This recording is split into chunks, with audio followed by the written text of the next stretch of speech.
It's time for the Potawatomi Fire Coaches Corner. Featuring two-time TBL Coach of the Year, Fire Head Coach Mark Danoff. And now here's the host of the Coaches Corner, Chris Cox. Hello, everyone, and welcome to another edition of the Coaches Corner here on the Potawatomi Fire Broadcast Network. I'm Chris Cox. I'm joined by Fire Head Coach Mark Danoff. And Coach, it's been a long season. It's been a fast season at other points. I mean, the TBL season's kind of weird with it being just a few games, but it also kind of being stretched out over these months. But you're now you're at the end of the season. I mean, you got 2, maybe 3 more games left as you reach the TBL championship for the 3rd straight year. Yeah, absolutely. You know, we talk about it early in the year about it's not a race, it's a journey. And we take things one step at a time, as you know. We talk about it all the time.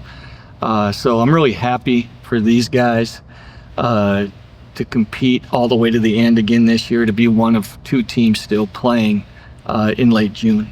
Yeah, I think you said during our post-game interview after the Game 2 win over Great Falls that y'all have practiced something like 86 times, and then you add in now the 26 games that y'all have played, and it's been, that's over 100 times that these guys have been on the court together, and just really kind of building that relationship throughout the entire time. No, absolutely, and I believe you're right. I believe it was 86 practices, including the shoot around that morning. And in the first meeting we talk about that. If we get to the end, we're going to have 90 practices before it's all said and done, and that's our goal. And the great thing about these guys and the teams in the past 3 years here is they want to practice. They want to compete. They want to go against each other every day. They want to get better. They want to build that chemistry and just become the best basketball team that they can be. And so far, we've been able to accomplish those things to this point. Wanting to practice and wanting to do that every single day, I think that it's got to start with the leadership of the team, and not just you and your assistant coach, Manny Tony, but also with Chuck Guy and Paul Harrison and Ricky Artis, and those guys really pushing their teammates to show them, hey, this is what it looks like to be in a championship team. No, you're absolutely right. Chuck Guy being the captain but having 7 returners who understand this is how it is here. This is our culture. This is who we are. This is what we do, and we do it at a high level. And they help those new guys each year figure their way through and find the path and get us to where we want to go. And everybody is just so bought in and so connected that it makes it easier for guys like me and Manny Tony and our leaders that everybody just joins in and accepts it and embraces it, and they get the opportunity to do what they're doing now. Going in back now and looking at the West Regional Finals, you were taking on the Great Falls Electric, and before we kind of break down each individual game, as you were preparing for Great Falls and as I was looking at Great Falls getting ready for that series, you could tell that they were a very good team, and even though y'all were able to get the sweep, they showed the kind of talent that they had and what they were able to do. No, they were a really, really good team, very talented team, played extremely hard, well coached. They were a team who puts up a lot of numbers, especially offensively, and very scrappy on the defensive end. I was really pleased with our defense, holding a team that averages basically 130 points a game, down near the 100 mark, well below their average over 2 games was fantastic. And then our ability, even though we didn't shoot the ball well in the first game, our ability to score enough points and execute on the offensive end to come out on the right side. You knew going into that series as well that KD Moore was the leading scorer. KD is obviously a guy we're all familiar with from his time with the Fire. And you knew to slow down Great Falls, you would have to kind of slow him down a little bit too. And while he was still able to make some shots, you seemed to have a really good defensive game plan to slow him down. Yeah, you're not going to shut KD down. Right. He's going to get points. He's going to get his opportunities, especially in transition, which makes it even harder because he has an entire court to get downhill. Yeah. But he's so effective downhill. Just to be in the gaps and corral him and make him uncomfortable getting to the rim. He may get there and he may make some shots, but let's make it difficult. Let's make him feel uncomfortable and be there on the catch where he has to make multiple moves rather than one straight downhill move. Looking at game one specifically now, y'all got off to a bad start. You were down 10-0. You were 0 of 9 shooting from the field to start the game. I mean, frankly, it couldn't get much worse. When you're down that big, especially to a good team like Great Falls, what's your message to the team, and what's, the leaders on this team, what's their message to each other? We're okay. Okay. Take a deep breath, relax. I mean, there's a lot of basketball yet to be played tonight. We're just look things down, sit down, communicate, talk, lean on each other, and just stay connected. And that's exactly what we did. I think, too, you mentioned the 7 returners. One, y'all were down big against St. Louis in St. Louis, and while you ended up losing that game, you were able to bring it back in. But last year, those 7 returners experienced being down a couple times really big. I want to say to Rockwall or the Texas Seveners, and maybe another game or two to start the game, and y'all were obviously able to battle back in those. And even late in the season at Enid, we were down 15 late. Yeah. And came all the way back to win that game as well. So we've been put in those situations, and we've managed, other than the St. Louis game, just like we came all the way back and took the lead there a couple times, but we weren't able to finish it. But we've been put in those situations, and I think with 7 returners, there's been multiple times that we've been in those situations and managed to come back. It reminds me a lot of when we played, was it Seattle? Yeah. A couple years ago, where we were down, I think it was 19 with 8 minutes to go, and we were so close to moving on to the next game. We said, let's give it one more run, and next thing you know, we not only win the game, we win it by 10. So we're there, and we got great leadership. The great thing about this team is they love each other. They are so connected on a high level. And I told them after that game at Great Falls that we won that game because of their relationships, because of their ability to be connected and care about each other and not quit. When you look at that game one, though, as opposed to some of the other games where you're able to kind of erase those leads fairly quickly, you weren't able to erase that lead against Great Falls. Every time you would pull them back or get close to them, they would extend that lead back out. And they kind of kept y'all at arm's length for much of the game. I mean, as that was going on, was there any sort of worry or for lack of a better term, any doubt? Well, as the game goes on and it gets later, you start to calculate number of possessions, and what we're going to need to do in those possessions. But I didn't really have any doubt. Credit to them that every time we made our run, they were able to regroup and they showed their character and were able to build that lead back up. But at the end of the day, the credit goes to our guys for never quitting, staying focused, staying connected, executing the things we needed to do with limited possessions down the stretch and into overtime. So just so proud of them and grateful for their abilities to stick together and stay connected. Yeah, you mentioned the execution down the stretch, both in the fourth quarter and the first overtime. Great Falls had opportunities to kind of put the game away, and they just couldn't, and that allowed y'all to stay with them. And you talk about that execution in the fourth quarter. I think part of that, too, is just the conditioning of this team. I think you could see Great Falls, as the game got longer, start to kind of get a little bit tired. But your guys just kept that same pace up, kept that same momentum going. Yeah, we noticed roughly about halfway through the third quarter, towards the end of the third quarter, that they were tiring. We've got really good depth.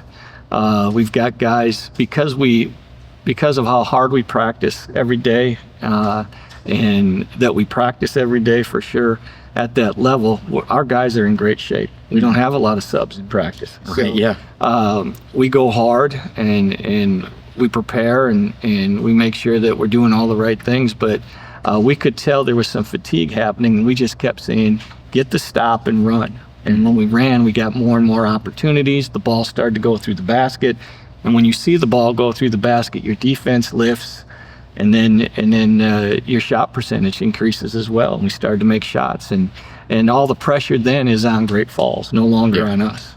In that second overtime, y'all were finally able to grab the lead for good.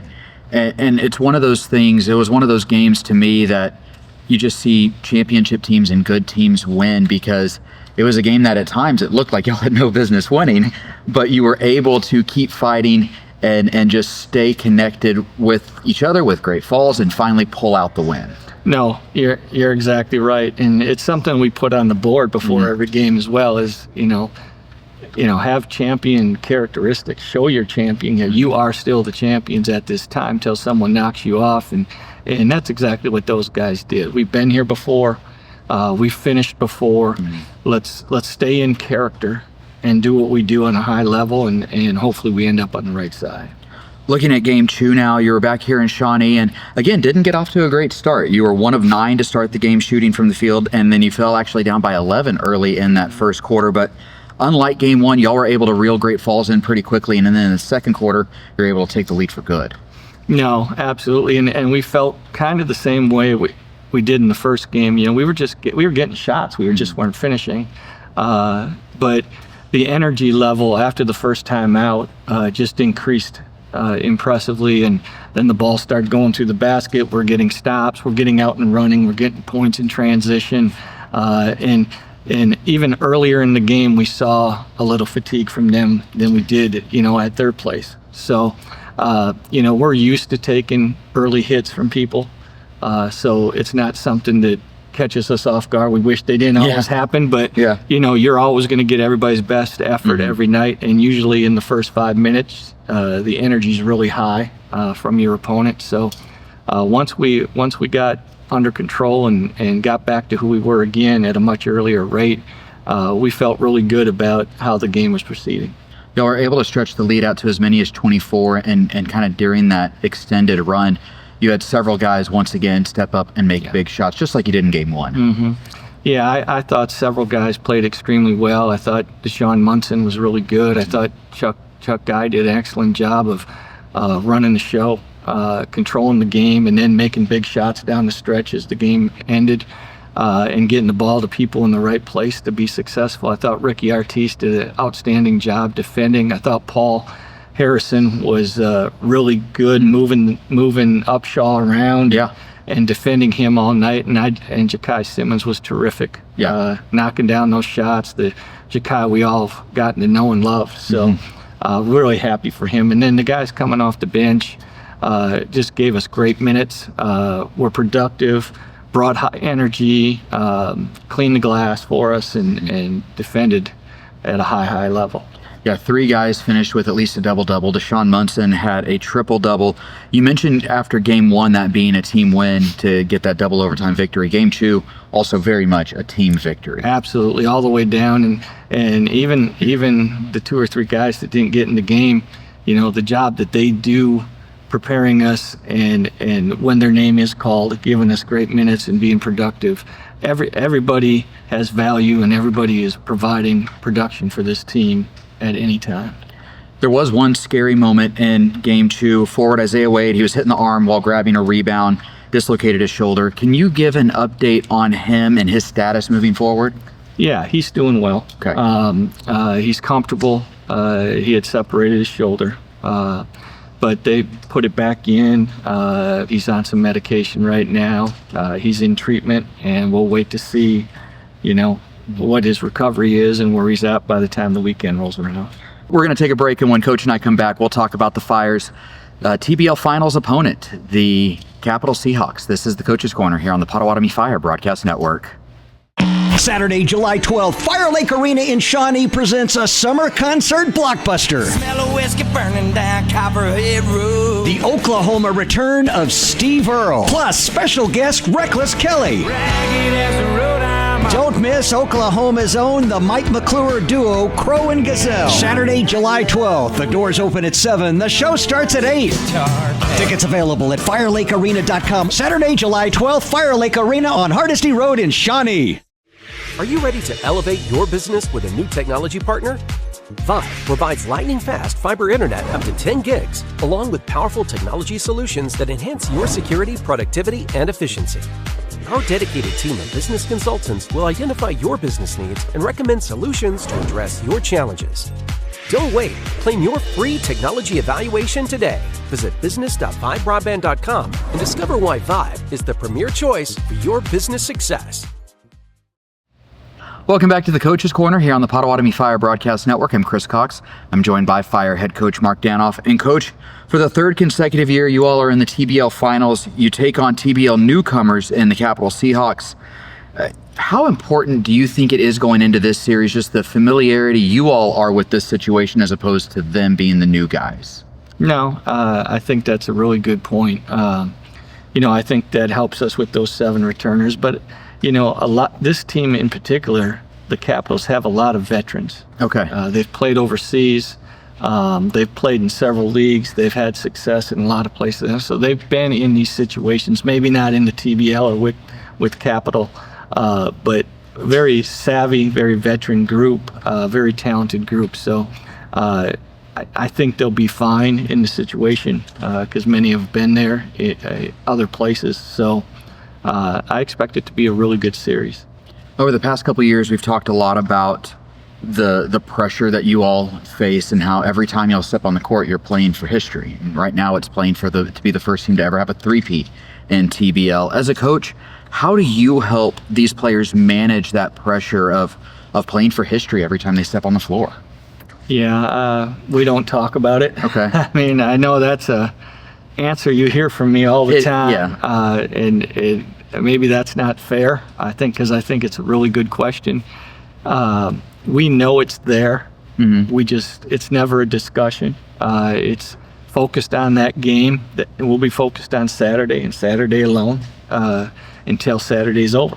And it's all about, competing and playing to the best of our ability on Saturday night. And if we do that and are successful, then we'll be 1-0 that night. Mm-hmm. And if we don't, if something comes to an end or something doesn't work out our way, we move on to the next game. So really it's really about our focus on all the right things, and records and streaks and things like that. They all happen because of that focus. Mm-hmm. and that commitment and that ability to compete. And we all know a lot of those things come to an end at some point, hopefully not this weekend. Yeah. But the focus isn't on any streaks or records or anything like that. It's just, or maybe even making history. It's just about winning one game at a time this weekend. Looking at your opponent in the Capital Seahawks, first thing that stands out when you look at their roster is just their size. Yeah. They have 7 guys that are listed at 6'6" or taller, and I was going back and looking at my notes. I don't think you've played a team with that kind of size from top to bottom. They're big. They have great length, mm-hmm. Really good athleticism, can really cover ground, whether that be closing out or helping recovery or protecting the rim. So, it'll be something a little different than we've seen in terms of the number of people who have good size and length, but they're a really good basketball team on both ends of the floor. And we'll just continue to find the mismatches that work for us, find the areas that will put us in a situation to be successful, and we'll see what we can do.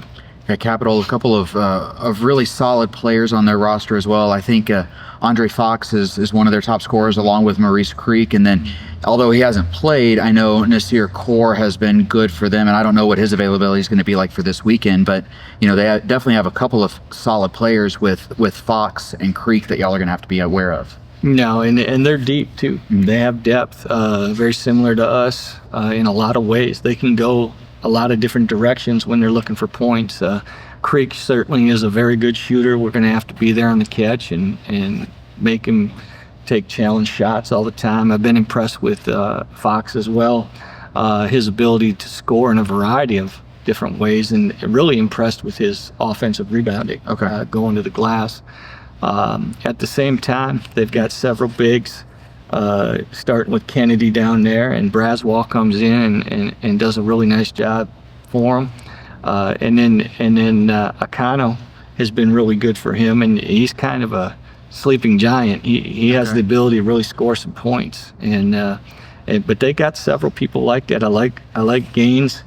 He brings a different dimension to them in terms of getting to the rim, getting to the glass, getting to the paint, and then being creative and scoring there as well. So very talented, very deep team that can score in a variety of different ways. When you look at the Capital offense as a whole, it's kind of been a bit up and down. They've been held under 100 points 9 times this season, but they've also scored over 120 points 8 times this season. Mm-hmm. What have you seen from Capital's offense, and what would you maybe attribute some of that scoring inconsistency? Well, at the end of the day, you got to make shots. Okay. And it just really depends, on how you're shooting that day. But I'll tell you what, they space the floor really well. They get good movement with some cutters, with a lot of ball screens in a variety of different areas on the floor, especially with those bigs. And they have the ability to shoot from three. They shoot 34% from three, but they've got 3 or 4 guys that shoot above 35% from three. So when that's the case, you have to get out to guard them, and you can't always be in there packing and preventing the drive.